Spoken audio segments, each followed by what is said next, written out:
चाहे जितनी भी गरीबी आ जाए, ये 8 लोग जीवन में कभी भूखे नहीं मरते। कहते हैं जब किस्मत रूठ जाती है तो राजा भी भीख मांगने पर मजबूर हो जाता है। और इस धरती पर कुछ लोग ऐसे भी हैं जिनके हाथ खाली जरूर होते हैं, लेकिन उनकी थाली कभी खाली नहीं रहती, क्योंकि उन्होंने सीखा है देना ही सबसे बड़ा धन है। सेवा, श्रद्धा और सच्चाई से जो कमाता है उसे भूख कभी नहीं सताती। जानिए वे 8 लोग कौन हैं जिन्हें खुद भगवान भी भूखा नहीं रखता। दोस्तों, एक नीलकंठ पक्षी ने बताया है कि चाहे कितनी भी गरीबी आ जाए, ये 8 लोग कभी भूखे नहीं मरते हैं। प्रिय श्रोतागण, वे 8 लोग कौन से हैं? आइए जानते हैं एक अत्यंत ही सुंदर कथा के माध्यम से।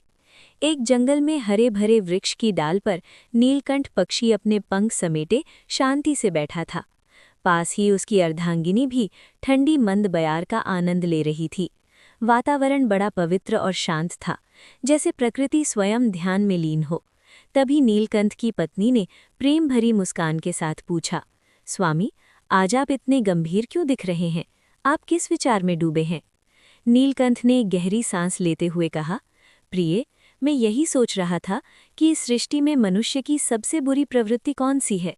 वो कौन सा दोष है जो व्यक्ति को आध्यात्मिक रूप से सबसे नीचे गिरा देता है और उसे गरीब बना देता है। ये सुनकर नीलकंठ की पत्नी ने विस्मय से उसकी ओर देखा और बोली, हे स्वामी, ये तो सचमुच जानने योग्य बात है। कृपया मुझे भी बताइए, वो कौन सी बुरी आदत है जो मनुष्य को पतन की ओर ले जाती है। अपनी पत्नी के इस प्रकार पूछने पर नीलकंठ ने शांत स्वर में कहा, हे प्रिय, मैं तुम्हें एक कथा सुनाता हूँ, इसे ध्यानपूर्वक सुनो, क्योंकि इस कथा में ही इन सभी प्रश्नों का उत्तर छिपा है। मित्रों, नीलकंठ पक्षी ने कथा प्रारंभ करते हुए कहा, हे प्रिय, बहुत समय पहले की बात है, हिमालय की तराई में बसे एक छोटे से गांव शांतिपुर में धर्मदास नाम का एक गरीब मनुष्य रहता था। धर्मदास का जीवन अत्यंत कठिन था। उसके पास न तो खेत थे, न घर में कोई कमाने वाला। दिन भर वो गांव-गांव भटकता, कभी भीख मांगता तो कभी मजदूरी की आस में गलियों में घूमता रहता।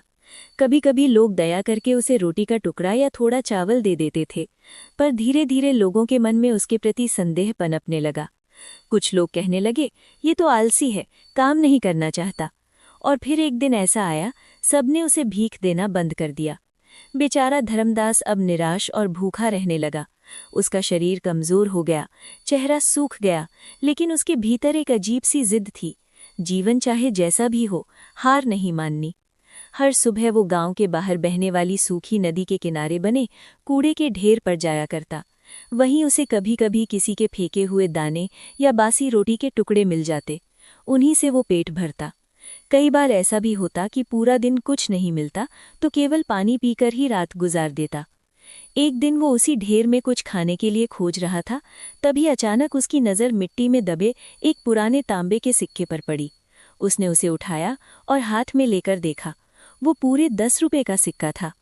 धर्मदास की आंखों में चमक आ गई, जैसे किसी भूखे के सामने थाली रख दी गई हो। उसने कांपते हाथों से सिक्के को साफ किया, माथे से लगाया और कहा, हे प्रभु, आज इतने दिनों बाद मेरे जीवन में ये छोटी सी खुशी आपने भेजी है। उसने उस सिक्के को अपने फटे धोती के कोने में सावधानी से बांध लिया। फिर पास के तालाब का पानी पीकर एक पेड़ की छांव में लेट गया। वर्षों बाद उसे लगा जैसे भगवान ने उसकी पुकार सुन ली हो। अगली सुबह सूर्य की किरणें गांव की झोपड़ियों पर पड़कर चमक रही थीं। धर्मदास फिर से उसी रास्ते पर गया। तभी उसने देखा कि सामने से एक आदमी आ रहा है। उसके सिर पर एक बड़ी सी बांस की टोकरी थी। टोकरी हिल रही थी, मानो उसके भीतर कुछ जीवित प्राणी हो। धर्मदास को जिज्ञासा हुई। वो थोड़ा आगे बढ़ा और आवाज लगाई, अरे भाई, जरा ठहरो तो सही, ये बताओ तुम्हारी टोकरी में क्या है? वो व्यक्ति ठहर गया और मुस्कुराते हुए बोला, भाई, मेरी टोकरी में कुछ हिरन है, मैं इन्हें बेचने के लिए जा रहा हूँ। उसी समय पास ही के एक वृक्ष के नीचे 3 अमीर व्यक्ति खड़े थे, सेठ धन्ना सेठ, रघुराज और सेठ हरीलाल। तीनों ने ये दृश्य देखा और उपहास से हंस पड़े। सेठ धनानंद ने व्यंग्य भरे स्वर में कहा, अरे भैया, तुम इस दरिद्र भिखारी से क्या बात कर रहे हो? इसके पास तो अपने पेट के लिए भी अन्न नहीं है, ये तुम्हारे हिरन क्या खरीदेगा? सेठ रघुराज ने ठहाका लगाते हुए कहा, ये वही आदमी है जो हर सुबह कूड़े के ढेर पर जाकर बासी दाने खोजता है। अगर इसके पास पैसे होते तो ये खुद के लिए रोटी खरीद लेता। पर वो टोकरी वाला शांत था। उसने कहा, महोदयगण, मैं तो बस अपना सामान बेचने निकला हूँ। जिसने पुकारा है उसके पास पहुँचाना ही मेरा धर्म है। ये सुनकर तीनों सेठ फिर हंस पड़े, परंतु धर्मदास ने उनकी बातों पर तनिक भी ध्यान नहीं दिया। उसने अपनी फटी हुई धोती का एक कोना खोला जिसमें तांबे का 10 रुपए का सिक्का बंधा हुआ था। उसने बड़े प्रेम और श्रद्धा से वो सिक्का निकाला, हाथ जोड़कर उस सज्जन को दिया और बोला, भाई, मेरे पास बस यही है, कृपया मुझे एक हिरन दे दो। ये देखकर तीनों अमीर आदमी ठहाके मारने लगे।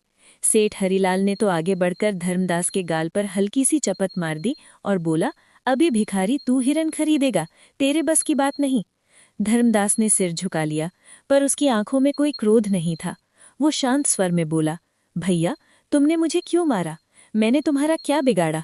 मैंने तो बस इस सज्जन से एक हिरन मांगा था और उसके बदले जो मेरे पास था वो दे दिया। ये उसकी बात सुनकर वहां सन्नाटा छा गया।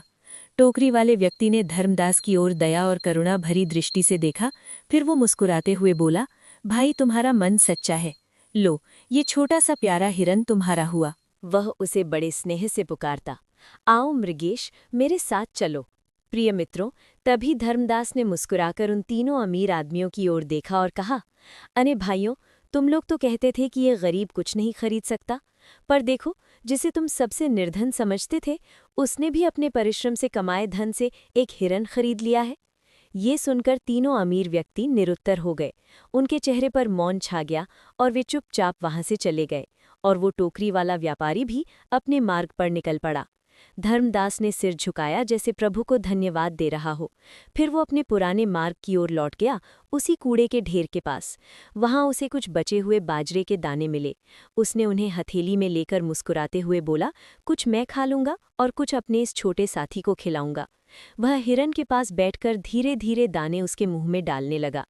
मृगेश की आंखों में जैसे कृतज्ञता की चमक थी, मानो वो समझ रहा हो कि ये दया केवल भोजन नहीं, प्रेम का प्रसाद है। फिर दोनों साथ साथ अपनी झोपड़ी की ओर लौट आए। घर पहुंचकर धर्मदास ने अपनी पुरानी चटाई बिछाई और मृगेश को अपने पास बुला लिया। रात की हवा शांत थी, दीपक की लौ टिमटिमा रही थी और दोनों एक दूसरे के सानिध्य में सो गए। दिन बीतने लगे। अब हर सुबह धर्मदास उसी कूड़े के ढेर पर जाता, दानी खोजता, कुछ स्वयं खाता, कुछ मृगेश को खिलाता। शाम को दोनों घर लौटते और साथ साथ विश्राम करते। ये क्रम लगभग 1 सप्ताह तक चलता रहा। हर दिन वही प्रेम, वही सादगी, मानो उनके छोटे से घर में संतोष का निवास हो गया हो। लेकिन एक रात कुछ अद्भुत हुआ। आधी रात के समय धर्मदास की नींद अचानक टूट गई। उसने स्पष्ट सुना, कोई आवाज उसे पुकार रही थी, मालिक, मालिक, मेरी बात सुनिए। वो घबरा गया। चारों ओर अंधेरा था। उसने कांपते हुए कहा, कौन है? कौन है जो इस समय मुझे मालिक कहकर पुकार रहा है? तभी वही मधुर और कोमल आवाज फिर आई, मालिक, मैं हूं आपका मृगेश, आप मुझसे डर क्यों रहे हैं? धर्मदास एकदम सिहर गया। उसकी सांसें रुक सी गईं। वो बोला, हे भगवान, ये कैसे संभव है? कोई हिरन भी बोल सकता है क्या? मैं सपना देख रहा हूँ या सच में जाग रहा हूँ? वो अपने चेहरे पर पानी के छींटे मारने लगा, पर आवाज अब भी गूंज रही थी। मृगेश की आवाज मृदु और निर्मल थी। फिर वो हल्के से मुस्कुराया और बोला, मालिक, इसमें डरने की कोई बात नहीं है। जो कुछ आप देख रहे हैं वो असंभव नहीं, बल्कि ये तो शुरुआत है।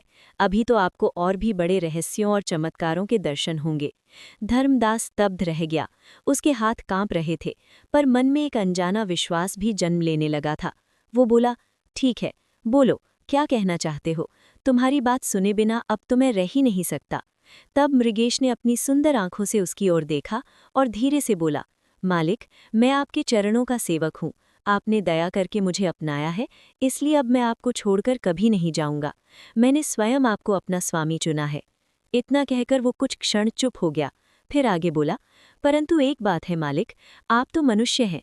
आप कूड़े के ढेर से भी दाने चुनकर अपना जीवन चला सकते हैं, लेकिन मैं तो एक जीव हूँ, एक जानवर। अगर मैं पूरे दिन इस झोपड़ी में रह गया तो भूख से मर जाऊंगा।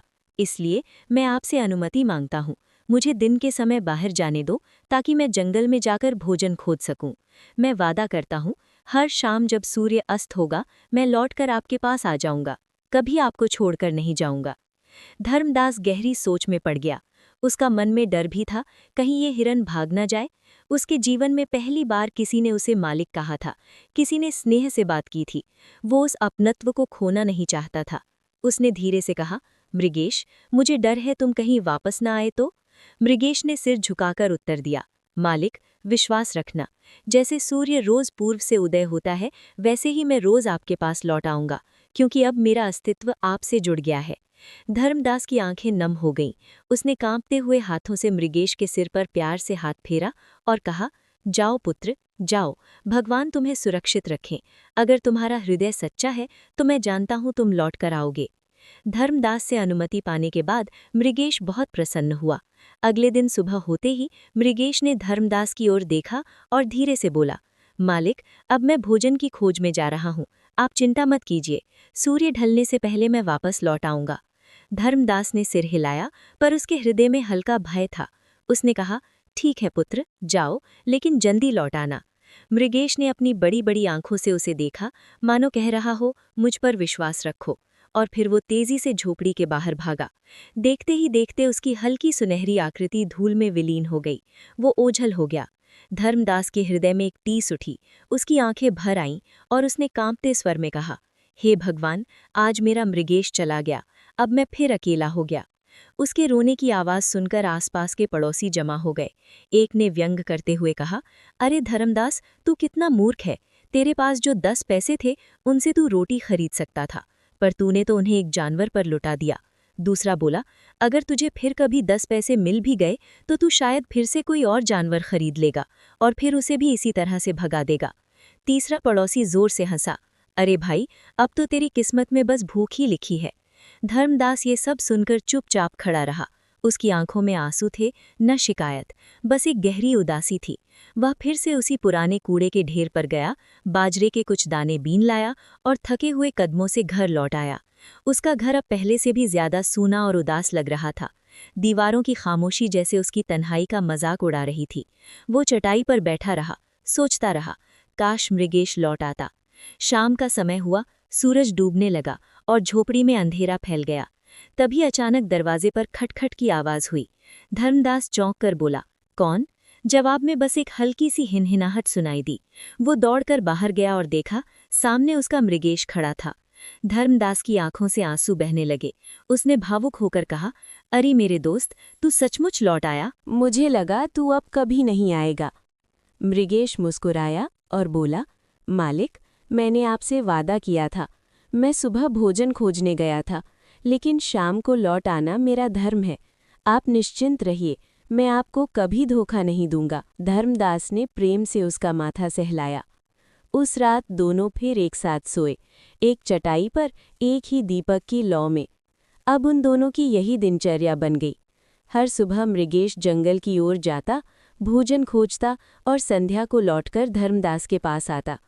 वो उसे बताता कि दिन भर कहाँ कहाँ गया, कौन से पेड़ों के नीचे विश्राम किया और कौन से झरनों से पानी पिया।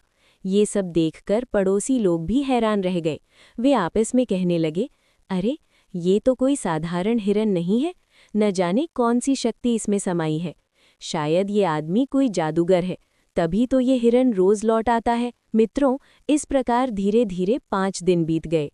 हर दिन मृगेश सुबह जंगल जाता, अपना भोजन करता और संध्या को लौटकर अपने मालिक को बताता कि वो पूरे दिन कहाँ कहाँ घूम कर आया था, क्या क्या खाया था। मित्रों, छठे दिन की बात है। मृगेश घने पेड़ों से ढके हुए एक जंगल में चला गया। वहाँ कटीली झाड़ियों के बीच वो कुछ नरम हरे पत्ते चबाकर अपना भोजन कर रहा था। जंगल की शांति में पंछियों की कोकिल गूंज रही थी और धरती से हल्की सी ओस उठ रही थी। ठीक उसी समय अचानक उसकी आंख में किसी चीज की चमक आई। उसने पास जाकर देखा, एक विशालकाय वृक्ष के पास एक बड़ा चमकदार हीरा पड़ा था। ये देखकर वो हिरन, मृगेश, स्तब्ध रह गया। उस हीरे की चमक इतनी तेज और निर्मल थी कि ऐसा प्रतीत हुआ मानो कोई दैवीय प्रकाश वहां उतर आया हो। उसने धीरे से हीरे को उठाया और अपने पंजों में नापते हुए फुसफुसाया, अरे, ये तो बड़ा खजाना है। ये इतना मूल्यवान है कि इससे पूरा राज्य खरीदा जा सकता है। पर उसके साथ ही एक विचार ने उसके मन में हलचल मचा दी।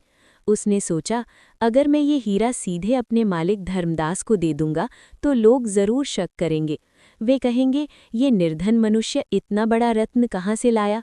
वे उन्हें दोषी मानेंगे, कहेंगे कि उसने चोरी की है। और अगर वो कहे कि उसे ये किसी ने दिया है तो भी कोई विश्वास नहीं करेगा। मैं अपने प्यारे मालिक को ऐसी मुसीबत में नहीं डाल सकता। वो सोच में पड़ गया। तभी उसके मन में विचार आया, ये रत्न इतना बड़ा है कि इसे राज्य के किसी योग्य स्थान पर रखा जाना चाहिए। इसे किसी बड़े और धर्मपरायण राजा को समर्पित किया जाना चाहिए, ताकि ये सार्वजनिक कल्याण में लगे, मंदिर के निर्माण में, निर्धनों के उद्धार में या जन कल्याण के कार्यों में। ये सोचकर मृगेश ने तुरंत हीरे को एक हरे पत्ते में सावधानी से लपेटा, अपने मुंह में दबाया और जंगल से बाहर निकल पड़ा। उसने तेजी से दौड़ना शुरू किया। पेड़ों के बीच से झाड़ियों को चीरते हुए, पत्थरों और कटीली झाड़ियों में छलांग लगाते हुए उसकी सोच स्पष्ट थी। एक राज्य ढूंढकर वो उस हीरे को किसी राजा के पास पहुंचा दे। पर उस दिन भाग्य शायद उसके साथ नहीं था। वो राज्य की खोज में बहुत भटका, लेकिन उसे दूर दूर तक कोई राज्य नहीं दिखा। धीरे धीरे सूर्य अस्त होने लगा, शाम उतर आई और आसमान पर बादल छा गए। चारों ओर अंधेरा फैलने लगा। मृगेश थककर रुक गया। उसने देखा कि दूर तक बस अनंत जंगल ही फैला है, न कोई नगर, न कोई राजा का चमकता हुआ महल। वो समझ गया कि आज उसे कोई शहर नहीं मिल पाएगा। वो एक पेड़ की छाया की ओट में रुककर बैठ गया और धीरे से हीरा पत्ते से बाहर निकाला। उसकी आंखों में बेचैनी थी। वो अपने मालिक धर्मदास के पास जाना चाहता था, पर उसे रत्न को लेकर उसके मन में एक गंभीर कर्तव्य भी था। फिर उसने निर्णय लिया कि जब तक वो इस हीरे को किसी राजा को नहीं सौंप देगा, तब तक वो घर नहीं जाएगा। इसी दृढ़ निश्चय के साथ उसने अपने आगे का सफ़र शुरू किया और कई दिनों की दौड़ भाग के बाद उसे एक राज्य दिखा। मृगेश प्रसन्न होकर राजमहल की तरफ चला गया। लोग हैरान थे कि एक हिरन मुंह में कुछ दबाए हुए तेजी से बढ़ता जा रहा है। आखिरकार वो वीरभद्र के महल में पहुंच जाता है। उस दिन दोपहर का समय था। राजमहल के विशाल दरबार में राजा अपने स्वर्ण आसन पर बैठे दरबार की चर्चा सुन रहे थे। महल के बाहर सैनिक पहरा दे रहे थे। तभी दरवाजे के उस पार से किसी अजनबी की आवाज़ सुनाई। कोई है? कोई है? आवाज़ में थकान भी थी और विनती भी। राजा ने अपना सिर उठाया और चौकन्ने होकर अपने सैनिक से पूछा, अरे ये कौन पुकार रहा है? देखो जरा, बाहर कौन आया है? सैनिकों ने तुरंत आदेश का पालन किया और महल के द्वार की ओर दौड़े। कुछ ही क्षणों में वे लौटे और झुककर बोले, महाराज, ये तो एक हिरण है, परंतु अजीब बात यह है कि ये किसी सामान्य वन्य पशु जैसा नहीं दिखता। ये अत्यंत थका हुआ है, किंतु इसके नेत्रों में एक अजीब सी तेजस्विता और विनम्रता झलक रही है। राजा ने मुस्कुराते हुए कहा, तो फिर देर किस बात की? शीघ्र उसे अंदर ले आओ। वो हमारा अतिथि है। आज से ये हिरण नहीं, हमारे महल का मेहमान है। सैनिकों ने झटपट दरवाज़ा खोला और कोमल स्वर में कहा, चलो मित्र, महाराज ने तुम्हें बुलाया है, तुम्हारा स्वागत है। मृगेश, जो बहुत दूर से भागते भागते थक गया था, जमीन पर रखे पत्ते में कुछ लपेटे हुए था। उसने हिचकिचाते हुए आगे कदम बढ़ाए। उसकी चाल में थकान थी, पर आंखों में श्रद्धा और विश्वास। वो धीरे धीरे भीतर आया और राजा के सामने पहुंचकर पत्ते में लिपटा वो रत्न उनके चरणों में रख दिया और मधुर स्वर में बोला, महाराज की जय हो। राजा ने स्नेहपूर्वक उसका मुख देखा। उसके शरीर पर धूल जमी थी, सांसें तेज चल रही थीं, पर उसके भावों में भक्ति और ईमानदारी झलक रही थी। राजा ने अपने हाथ उठाकर आशीर्वाद दिया और बोले, हे मृगराज, तुम हमारे महल तक आए हो, ये हमारा सौभाग्य है।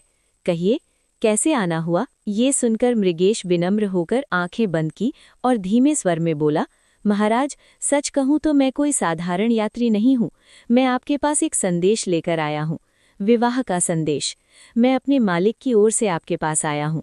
राजा की जिज्ञासा अब बढ़ चुकी थी। वे उत्सुक होकर बोले, वत्स मृगेश, किसका विवाह संदेश लेकर आए हो? बताओ कि किस सौभाग्यशाली का नाम लेकर तुम मेरे द्वार आए हो?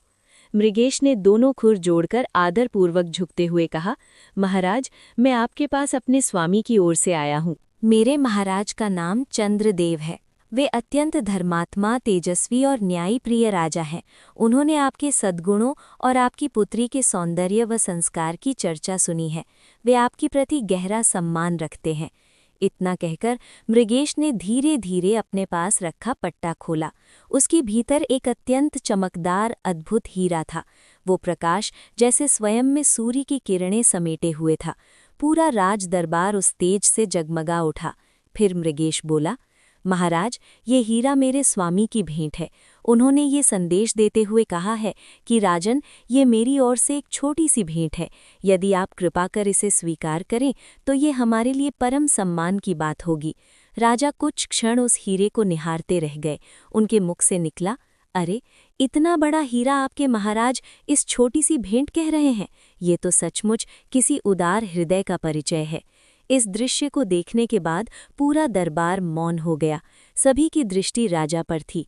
फिर राजा मुस्कुराए और बोले, वत्स मृगेश, अपने स्वामी से कहना मुझे उनका भाव समझ आ गया है। मैं उनके इस स्नेह से अत्यंत प्रसन्न हूँ। मेरी ओर से कहना कि मैं उनकी विनम्रता और आदर भाव से प्रभावित हूँ। मैं सहर्ष अपनी पुत्री का विवाह उनसे करने को तैयार हूँ। राजा के शब्दों में सच्ची प्रसन्नता झलक रही थी। उन्होंने आगे कहा, मुझे उनसे और कुछ नहीं चाहिए। चाहे वे खाली हाथ भी आएं, हमारे लिए वही सबसे बड़ा सौभाग्य होगा। अगर उनके पास और भी रत्न या गहने हैं तो वे उन्हें अपने घर में ही रहने दें। हमारी दृष्टि में सच्चा रत्न तो उनका हृदय और उनका संस्कार है। राजा वीरभद्र की बातों को सुनकर दरबारियों ने जय घोष किया। महाराज की जय हो। मृगेश ने सिर झुकाकर विनम्रता से कहा, महाराज, मैं ये संदेश अपने स्वामी को पहुंचाऊंगा। आपका ये स्नेहपूर्ण उत्तर सुनकर वे अवश्य प्रसन्न होंगे। मैं वचन देता हूं कि 11 दिन के भीतर हम दोबारा आपके महल लौटेंगे। राजा ने उसे आशीर्वाद दिया। जाओ वत्स, तुम्हारा मार्ग मंगलमय हो। मृगेश ने नतमस्तक होकर प्रणाम किया और महल के द्वार से बाहर निकल गया।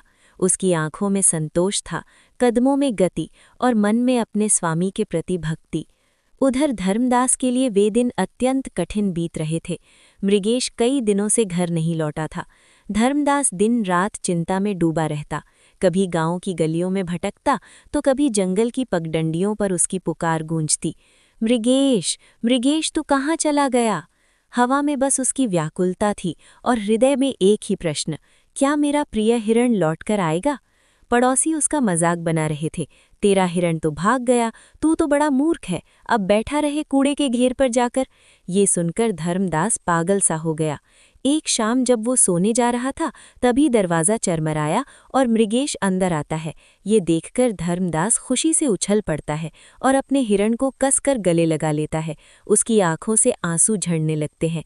तब मृगेश कहता है, मालिक, अब बस करो, ज्यादा मत रोइए मेरे लिए। मैं आपके लिए एक अच्छी खबर लेकर आया हूँ। आप मेरी बात ध्यान से सुनिए। मैंने आपके लिए एक बहुत अच्छा काम कर दिया है। अब आपको वैसा ही करना है जैसा मैं बोलूँगा।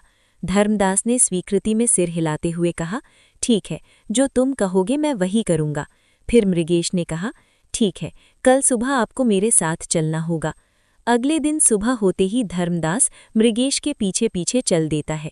वे कई दिनों तक पैदल चलने के कारण बहुत थक चुके थे। तभी उन्हें एक नदी दिखाई दी। वो दोनों उस नदी के किनारे गए, पानी पिया और विश्राम करने के लिए वृक्ष के नीचे बैठ गए। तभी अचानक मृगेश ने धर्मदास पर अपने पैरों से प्रहार करना शुरू कर दिया। धर्मदास दर्द से चिल्लाने लगा, रुक जाओ, मुझे इतना क्यों मार रहे हो? मृगेश रुक गया, बोला, ठीक है, मैं अब आपको नहीं मारूंगा, लेकिन ध्यान रहे, जब तक मैं लौटकर ना आऊं आप यहाँ से कहीं मत हिलना। इतना कहकर वो हिरण वहां से चला जाता है। सुबह का समय था।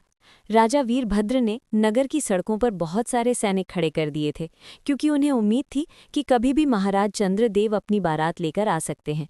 जैसे ही पहरेदारों ने मृगेश को देखा, वे राजा के पास दौड़ कर आए और बोले, राजा साहब, मुझे लग रहा है महाराज चंद्रदेव आ रहे हैं। हमने उनके दूत मृगेश को आते देखा है। राजा वीरभद्र चंद्रदेव का स्वागत करने के लिए अपने महल से निकलकर बाहर आते हैं, लेकिन जब वो बाहर आया तो उसे केवल मृगेश आता दिखा। ये देखकर राजा वीरभद्र ने चिंतित होकर मृगेश से पूछा, कहिए, सब कुशल तो है ना? मृगेश ने दुखी आवाज में कहा, महाराज, मत पूछिए, आज बहुत बुरा हुआ है। रास्ते में डाकू आ गए थे, उन्होंने मेरे मालिक महाराज चंद्रदेव को पकड़ लिया। उन्हें खूब मारा पीटा और हमारे पास जो भी सामान था वो भी सब लूट लिया, यहाँ तक कि उनके कपड़े भी छीन लिए। मृगेश की ये बात सुनकर राजा वीरभद्र बहुत परेशान हो गए। उन्होंने तुरंत आदेश दिया, अरे जल्दी करो, हमें उनकी मदद करनी चाहिए। कहाँ है तुम्हारे महाराज? इतना कहते ही राजा ने तुरंत अपने नौकरों को आदेश दिया, जाओ, महल से राजसी वस्त्र लेकर आओ और अस्तबल से मेरा शाही घोड़ा लेकर आओ और महाराज चंद्रदेव की सेवा में भेजो। सैनिकों ने आदेश का पालन किया, राजसी वस्त्र और घोड़ा ले आए। तभी मृगेश ने कहा, नहीं नहीं महाराज, ऐसा मत कीजिए। मेरे महाराज अगर आपके सैनिकों को वस्त्र और अश्व लाते हुए देखेंगे तो वो शर्मिंदगी महसूस करेंगे। ये सब सामान मैं अकेला ही ले जाऊंगा। राजा ने हैरानी से कहा, लेकिन तुम तो छोटे से हिरण हो, इतना सामान कैसे ले जाओगे? तभी मृगेश ने कहा, महाराज आप चिंता ना कीजिए, ये सब सामान आप घोड़े की पीठ पर बंधवा दीजिए और घोड़े की लगान मेरे गले से बांध दीजिए, मैं उसे अपने महाराज तक पहुंचा दूंगा। राजा ने मृगेश के बताए अनुसार किया। सब लोग देखकर हैरान रह गए और बोले, वाह, ये तो बड़ा ही अद्भुत हिरण है। मित्रों, मृगेश सामान लेकर अपने मालिक धर्मदास के पास उसी नदी किनारे लौट आता है। धर्मदास उसे देखकर खुश हो जाता है। तब मृगेश कहता है, मालिक मैंने आपसे वादा किया था कि मीठा खाना खिलाऊंगा, अब उठिए, स्नान करके कपड़े पहन लीजिए। धर्मदास को नहाने की आदत नहीं थी, वह बस थोड़ा सा पानी छिड़कने लगा। तभी मृगेश ने गुस्से से कहा, मालिक ये ठीक नहीं है, आपको अच्छे से नहाना है। धर्मदास ने अच्छे से नहा लिया। नहाने के बाद उसका चेहरा चमक उठा। जब उसने राजा के दिए हुए कपड़े पहने तो उसकी शक्ल पूरी तरह से बदल गई। अब वो बिल्कुल किसी राजकुमार जैसा लग रहा था। मृगेश ने उसे देखकर कहा, मालिक अब आपको कोई पहचान नहीं पाएगा। अब आप कूड़े से दाने बीनने वाले भिखारी नहीं हो, अब आपका नाम महाराज चंद्रदेव है। याद रखिएगा, आप सिर्फ चुप रहना है, सारी बातें मैं संभाल लूंगा। धर्मदास ने हाँ करते हुए सिर हिला दिया। मित्रों, थोड़ी दूर चलने के बाद उन्हें राजा वीरभद्र मिले, जो स्वयं स्वागत के लिए महल के द्वार पर खड़े थे। धर्मदास को देखकर राजा वीरभद्र ने गले से लगा लिया और आदर सहित महल के अंदर ले गए और खूब आदर सत्कार किया। अगले दिन सुबह मृगेश राजा वीरभद्र के पास जाता है और कहता है, महाराज अब वो काम पूरा कीजिए जिसके लिए हम यहाँ आए हैं। राजकुमारी अवंतिका की शादी अब अति शीघ्र हमारे महाराज से कर दीजिए। राजा वीरभद्र पहले से वचनबद्ध थे। उन्होंने मृगेश से कहा, ठीक है, कल शुभ मुहूर्त में राजकुमारी अवंतिका का विवाह महाराज चंद्रदेव के साथ कर दिया जाएगा। अगले दिन शुभ मुहूर्त में राजा चंद्रदेव का विवाह राजकुमारी अवंतिका के साथ कर दिया गया। शादी होने के बाद मृगेश ने अपने मालिक से कहा, मालिक अब मैं 1 हफ्ते के लिए बाहर जा रहा हूँ, जब तक मैं ना लौटूं तब तक आप अपनी पत्नी के साथ आराम से रहिएगा। मित्रों, फिर वो मृगेश राजा वीरभद्र से कहता है, महाराज मेरा काम पूरा हो गया, अब मुझे मेरे मालिक ने उनके घर की देखभाल के लिए भेजा है। मैं 1 सप्ताह के लिए बाहर जा रहा हूँ और 1 सप्ताह बाद लौट आऊँगा। राजा ने कहा, क्या तुम्हें कुछ सिपाही साथ में चाहिए? मृगेश बोला, नहीं महाराज, मुझे किसी की ज़रूरत नहीं है, मैं अकेला ही ठीक हूँ। बस जब तक मैं लौट कर आऊँ तब तक आप मेरे मालिक का ख्याल रखिएगा। इतना कहकर मृगेश राजा वीरभद्र से विदा लेकर अपने आगे के सफ़र पर चल देता है। लेकिन मृगेश अपने पुराने गांव नहीं जाता है। मृगेश महल से निकलकर एक अन्य राज्य की खोज में निकलता है। कुछ दूर चलने के बाद वो एक अत्यंत ही सुंदर राज्य में पहुंच जाता है। वहां सब कुछ बहुत अच्छा और चमकदार था, पर हैरानी की बात ये थी कि उस शहर में कोई भी इंसान नहीं दिखाई दे रहा था। न कोई आदमी, न औरत, न बच्ची। सब सुनसान और सारा नगर खाली पड़ा था। थोड़ी दूर चलने के बाद मृगेश अचानक से एक घर के सामने रुक गया।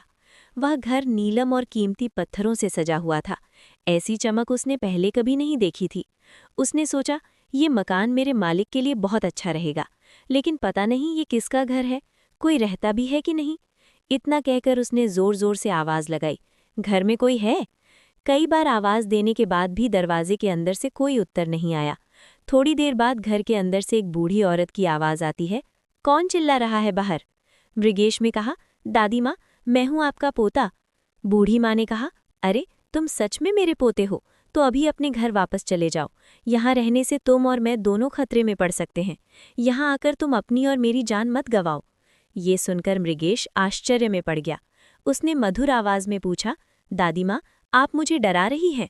मैं आपसे मिलने आया हूँ, क्या मैं घर के अंदर आ सकता हूँ?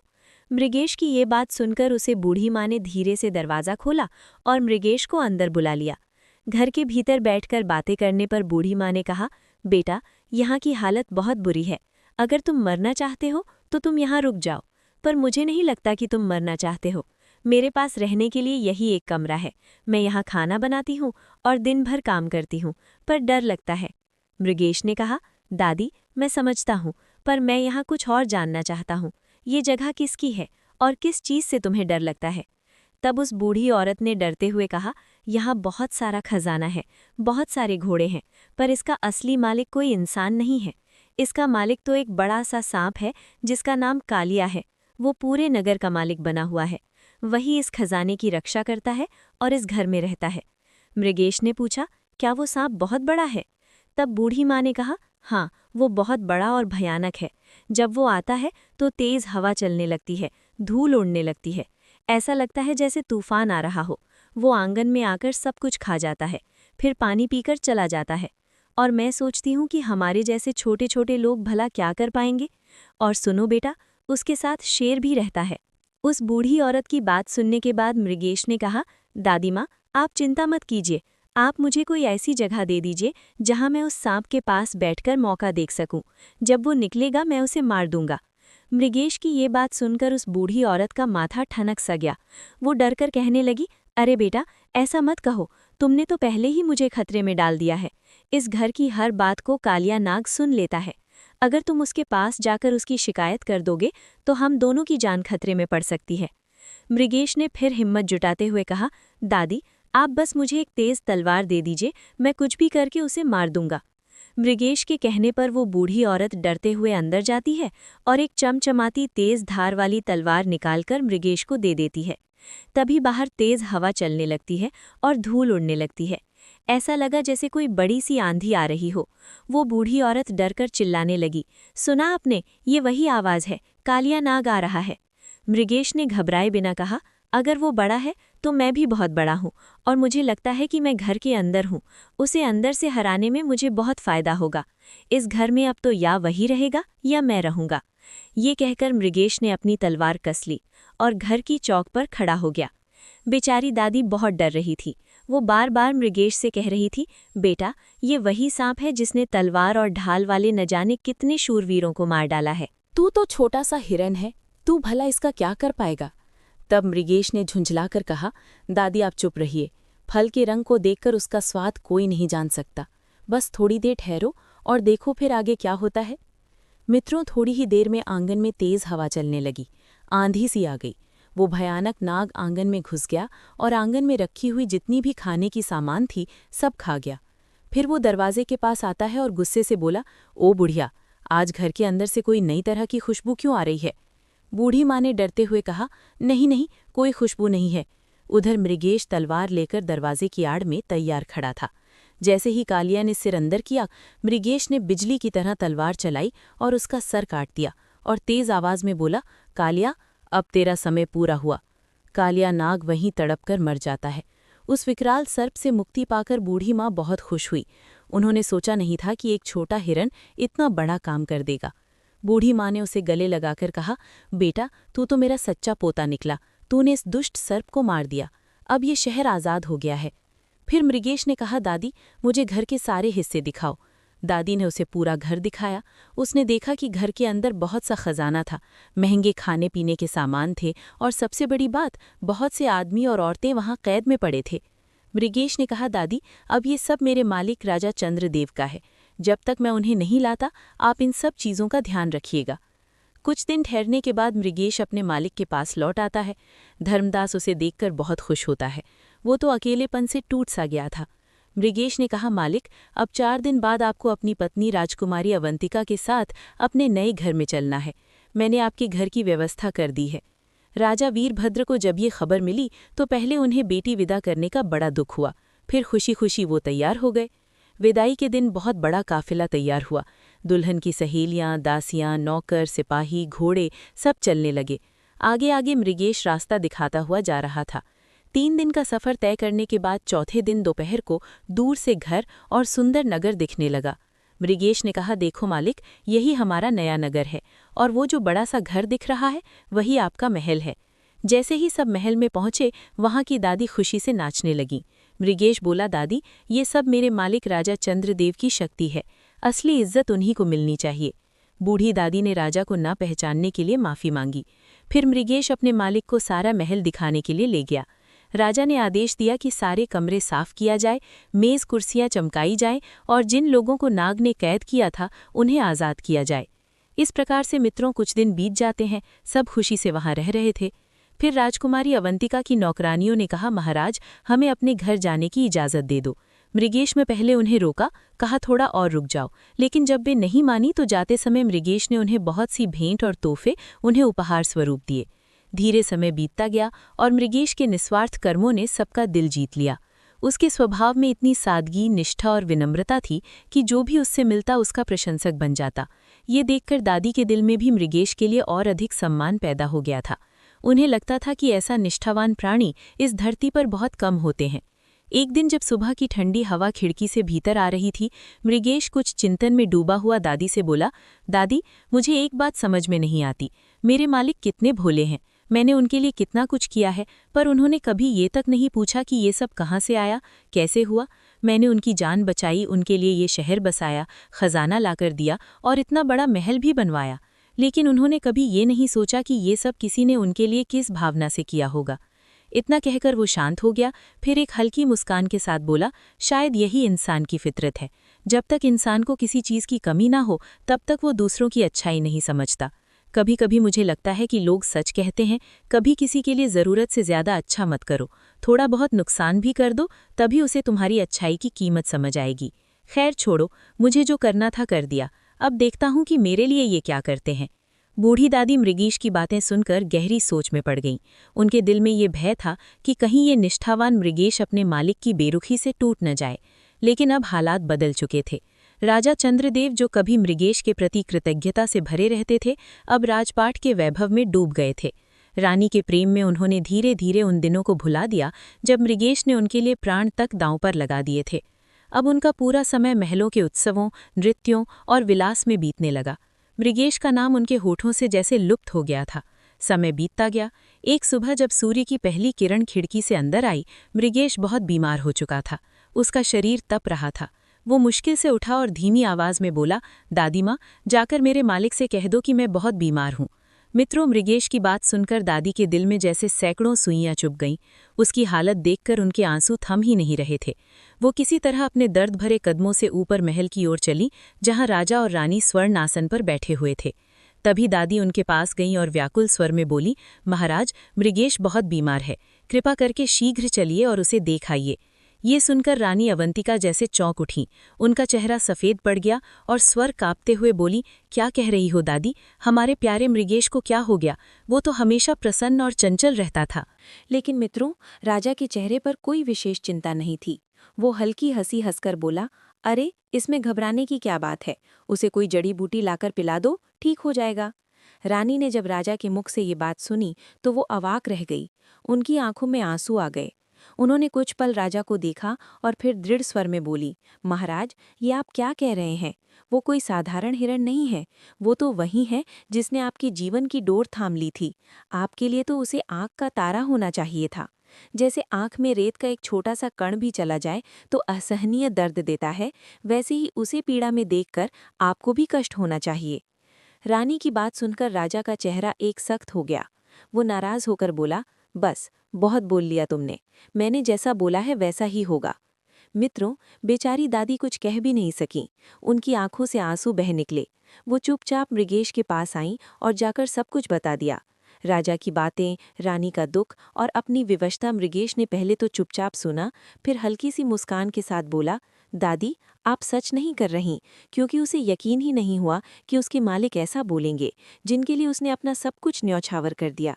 इतना कहकर मृगेश ने एक गहरी सांस ली और बोला, ठीक है दादी, लोग सही कहते हैं, पर चलो हमें उन्हें एक मौका और देना चाहिए। आप फिर से जाकर उनसे ये कहना कि मैं बहुत बीमार हूँ और जड़ी बूटी पी नहीं सकता। मित्रों, मृगेश की बात सुनकर दादी फिर से राजा के पास जाती है। दादी को देखकर राजा ने क्रोधित होकर पूछा, अब क्या बात? तुम दोबारा से यहाँ क्या करने आई हो? तब बूढ़ी दादी ने हाथ जोड़कर कहा, महाराज, मृगेश बहुत बीमार है, वो जड़ी बूटी नहीं पी सकता। ये बात सुनकर राजा ने गुस्से से कहा, जाओ, अब मेरे पास मत आना। अगर वो तुमसे दोबारा कुछ कहना चाहे तो बोल देना कि तुम बहरी हो गई हो। अगर बोलना चाहे तो कह देना तुम्हारी जीभ को लकवा मार गया है, और अगर चलने को कहे तो कह देना तुम्हारी टांगें अकड़ गई हैं। मतलब उससे कोई बात मत करना, उसे वहीं का वहीं पड़ा रहने दो। मित्रों, राजा के मुख से ये बातें सुनकर दादी पत्थर की तरह जड़ हो गईं। उनकी आंखें फटी की फटी रह गईं। रानी की आंखों से आंसू बह निकले। राजा ने पूछा, अरे रानी साहिबा, तुम क्यों रो रही हो? तब रानी अवंतिका क्रोधित होकर कहती है, महाराज, जो व्यक्ति दूसरों का उपकार नहीं मानता वो इस संसार का सबसे बड़ा मूर्ख कहलाता है। आपने मृगेश के साथ जो व्यवहार किया है वो देखकर मेरा हृदय व्यथित हो उठा है। वो बेचारा निस्वार्थ भाव से आपके प्रति समर्पित रहा, और अब जब वो पीड़ा में है तो आप उसकी व्यथा सुनना भी नहीं चाहते। जब भी मैं उस निर्दोष प्राणी के लिए कुछ अच्छा कहती हूँ, आपको क्यों बुरा लगता है? मुझे समझ नहीं आता, आपकी बुद्धि पर आज कौन सा अंधकार छा गया है? रानी के इन शब्दों ने जैसे महाराज के अहंकार को छू लिया। उनका चेहरा लाल पड़ गया। वो क्रोध में भरकर बोले, रानी, तुम मुझसे इस तरह की बातें क्यों कर रही हो? आखिर मैं राजा हूँ या वो हिरण राजा है? यदि वो बीमार है तो उसका दुख मुझे क्यों भोगना चाहिए? उसने क्या मेरा कोई ऋण चुका दिया है? मैं उसके लिए क्यों अपनी नींद हराम करूं? क्यों अपना चैन खो दूं? मैं खा नहीं पा रहा, पी नहीं पा रहा, हर घड़ी वही मेरे सिर पर सवार है। अगर उसे खाने पीने की चीज़ पसंद नहीं है तो मत खाए, चाहे तो मर जाए। मैंने उसे 10 रुपए में खरीदा था, कोई स्वर्ण मृग नहीं है वो। रानी ने धीरे से कहा, महाराज, धन से खरीदा हुआ भी जीव है, पर प्रेम और करुणा अमूल्य होती है। परंतु मित्रों, राजा अब सुनने की स्थिति में नहीं थे। उनके स्वर में क्रोध और अहंकार का मिश्रण था। उसने गरजते हुए कहा, बस, अब और एक शब्द मत कहना। जाओ दादी सुशीला से कहो कि वो उस मृग को समझा दे, अपने बाणों से ठीक से बात करना सीखे और मुझे बार बार परेशान न करे। मैं अब उसकी एक भी बात नहीं सुनना चाहता। राजा का क्रोध पूरे कक्ष में गूंज उठा। रानी के नेत्र नम हो गए, पर उन्होंने मौन साध लिया। उन्होंने आकाश की ओर देखते हुए कहा, हे भगवान, ये क्या हो गया है इस राजमहल को? दया और प्रेम तो जैसे उड़ गए हैं। इतना कहकर वो मृगेश के पास चली गईं। मृगेश भूमि पर पड़ा था।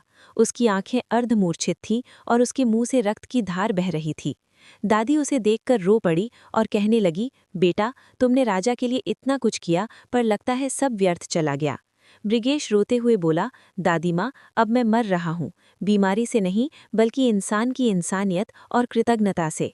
जिस राजा के लिए मैंने सब कुछ किया था वही आज मुझे तिरस्कृत कर रहा है। कुछ देर बाद मृगेश ने दादी से कहा, दादी, एक बार और जाओ और उनसे कहो कि अब मेरी हालत बहुत बिगड़ गई है, शायद मैं अब मरने वाला हूँ। दादी राजा के पास दोबारा जाती है और उसे बताती है कि महाराज मृग मृत्यु की दहलीज पर है।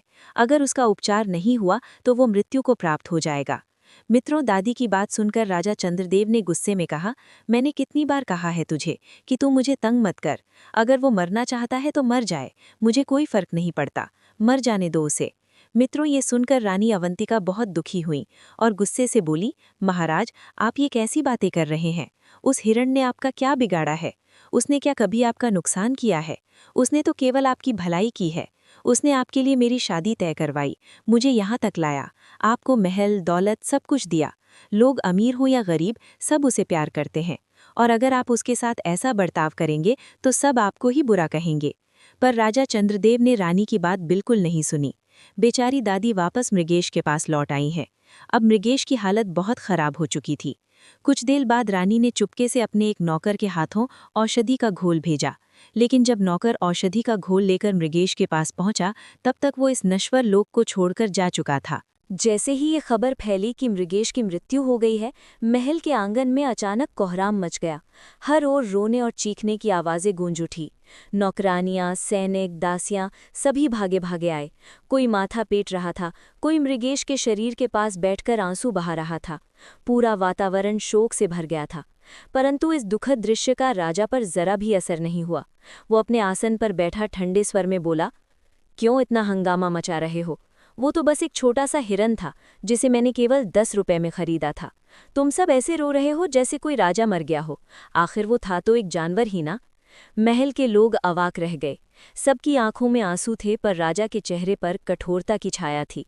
तभी रानी अवंतिका आंसुओं से भीगी आंखों के साथ आगे बढ़ी। उसकी आवाज़ कांप रही थी, पर शब्दों में सत्य की शक्ति थी।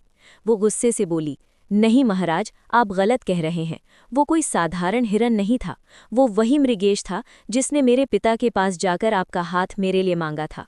वही था जिसने मुझे मेरे पिता के घर से आपके पास लाकर आपकी जीवन संगिनी बनाया। आपके पास जो आज वैभव, संपत्ति और ये महल है, वो सब उसी की बदौलत है।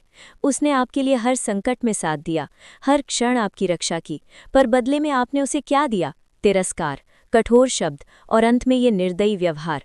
और अब जब वो मर गया है तो आपने अपने आदमियों को उसका शरीर कुएं में फेंक देने का आदेश दिया है। क्या यही न्याय है? क्या यही मनुष्य का धर्म है? रानी अवंतिका की बातें सुनकर पूरा महल स्तब्ध था। तभी राजा ने कठोर स्वर में दोहराया, मैंने जो कहा है वही होगा। हिरन मृगेश के शव को कुएं में फेंक दिया जाए। अब इस विषय पर और कोई बात नहीं होगी। आदेश सुनते ही सैनिक मौन हो गए। कुछ क्षणों बाद 2 आदमी आगे बढ़े और उस निर्दोष मृगेश के निष्प्राण शरीर को उठाकर ले गए। महल की गलियों में सन्नाटा छा गया। रानी अवंतिका चुपचाप अपने कक्ष में चली गई और कांपते हाथों से एक चिट्ठी लिखने लगी। आंसुओं की बूंदें कागज पर गिर रही थी, पर शब्दों में दृढ़ता थी। वो पत्र था उसके पिता राजा वीरभद्र के नाम। उसे पत्र को रानी ने अपने खास विश्वस्त सेवक के हाथों तुरंत रवाना कर दिया। चिट्ठी मिलते ही राजा वीरभद्र अपनी बेटी से मिलने के लिए तुरंत चल पड़े।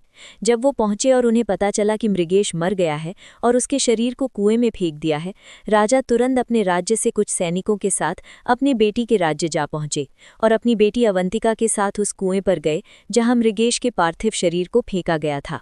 राजा वीरभद्र ने अपने सैनिकों की मदद से मृगेश का शरीर बाहर निकाला और उसे दूसरी जगह सम्मान के सहित विदा किया। उसी रात रानी अवंतिका को सपना आया कि वो अपने पिता के घर में है। सुबह जब उसकी नींद खुली तो उसने देखा कि सपना नहीं, वो सचमुच अपने ही पिता के घर में है और अपने बिस्तर पर सो रही थी। इधर राजा चंद्रदेव को भी सपना आता है। सपने में उसने देखा कि वो कूड़े के ढेर में बाजरे के दाने खोज रहा है। सुबह जब उसने आंखें खोली तो पाया उसके दोनों हाथ धूल और मिट्टी से भरे हुए थे। वो फिर से उसी जगह, उसी पुराने ढेर के पास खड़ा था। वो पागलों की तरह इधर उधर देखने लगा और चिल्लाने लगा, अरे मेरे साथ ये चाल किसने खेली? मैं यहाँ वापस कैसे आ गया? उसी समय कुछ बच्चे उधर से गुजरे। उन्होंने उसे देखा और हंसते हुए बोले, अरे तुम अब तक कहाँ थे? हमें तो लगा था कि तुम बहुत पहले मर चुके हो। इस तरह रानी अवंतिका अपने पिता के महल में लौट आई। वहां उसे फिर से वही स्नेह, सम्मान और सुरक्षा मिली जिसकी वो हकदार थी। धीरे धीरे उसका जीवन फिर से शांति और खुशहाली से भर गया। उधर वही पुराना भिखारी जो कभी राजमहल में रहता था, फिर से कूड़े के ढेर से बाजरे के दाने बीनने लगा। दिन बीतते गए, ऋतु बदली, पर उसकी नियति नहीं बदली। वो भूखा प्यासा और अकेला उसी तरह जीवन बिताता रहा और एक दिन ऐसे ही दाने बीनते बीनते थककर वहीं गिर पड़ा और उसकी मृत्यु हो गई। उसके लिए कोई आंसू बहाने वाला नहीं था, किसी ने उसके लिए दीप नहीं जलाया। वो इस संसार से वैसे ही चला गया जैसे आया था, खाली हाथ। मित्रों, इस कहानी से हमें ये सीख मिलती है कि जो लोग दूसरों की भलाई को नहीं समझते, जो उपकार भूलकर केवल अपने स्वार्थ के पीछे भागते हैं, वे अंत में फिर वहीं लौट जाते हैं जहां से चले थे, अंधकार में, अकेले और पश्चाताप के साथ। पर जो सच्चे, ईमानदार और नेक होते हैं, भले ही उनका शरीर इस धरती से चला जाए, उनकी स्मृति, प्रेम और भलाई लोगों के हृदय में सदा जीवित रहती है। जैसे आज भी हम सब मृगेश को याद करते हैं, उसकी करुणा, निष्ठा और बलिदान के लिए। इतना कहकर कहानी का प्रवाह कुछ क्षणों के लिए थम सा गया। फिर नीलकंठ ने अपनी पत्नी की ओर देखा और मुस्कुराते हुए बोला, प्रिय, अब मैं तुम्हें उस सवाल का उत्तर देता हूँ जो तुमने कहानी की शुरुआत में मुझसे पूछा था कि मनुष्य की सबसे बुरी आदत कौन सी है। तो सुनो, मनुष्य की सबसे बुरी आदत है एहसान फरामोशी। यानी जब कोई मनुष्य किसी का भला पाकर भी उसे भूल जाता है और उपकार करने वाले के साथ बुरा व्यवहार करता है। नीलकंठ की पत्नी ने विनम्रता से सिर झुकाया और बोली, स्वामी, आपकी बात बिल्कुल सत्य है, पर मैं एक बात और जानना चाहती हूँ। जो लोग एहसान फरामोश होते हैं, उनके साथ हमें कैसा व्यवहार करना चाहिए? नीलकंठ ने गहरी सांस ली और कहा, प्रिय, ऐसे लोगों से किसी उम्मीद की आवश्यकता नहीं। भलाई करो तो बस कर्म समझकर करो, बदले की आशा मत रखो, क्योंकि एहसान फरामोश लोग कभी अपने रास्ते नहीं बदलते और उनका अंत सदा दुखद होता है। अब सुनो, वे 8 लोग जो चाहे कैसी भी विपत्ति आ जाए कभी भूखे नहीं मरते। पहला, किसान, जो धरती को जोतकर अन्न उगाता है। दूसरा, कारीगर, जिसके हाथ में हुनर है, चाहे लोहा हो या मूर्तिकार। तीसरा, कलाकार, जो संगीत या नृत्य से हृदय जीत लेता है। चौथा, वैद्य या डॉक्टर, जो पीड़ा हरता है। पांचवा, शिक्षक, जो ज्ञान का दीप जलाता है। छठा, सैनिक, जो समाज की रक्षा करता है। सातवां, संत या धर्मात्मा, जिसे समाज आदर से भोजन कराता है।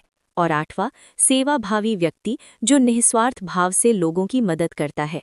इन 8 का जीवन कभी खाली नहीं रहता, क्योंकि उनका कर्म ही उनका अन्नदाता है। प्रिय श्रोतागण, इसी के साथ हम आपसे विदा लेते हैं। जय श्री कृष्ण, राधे राधे।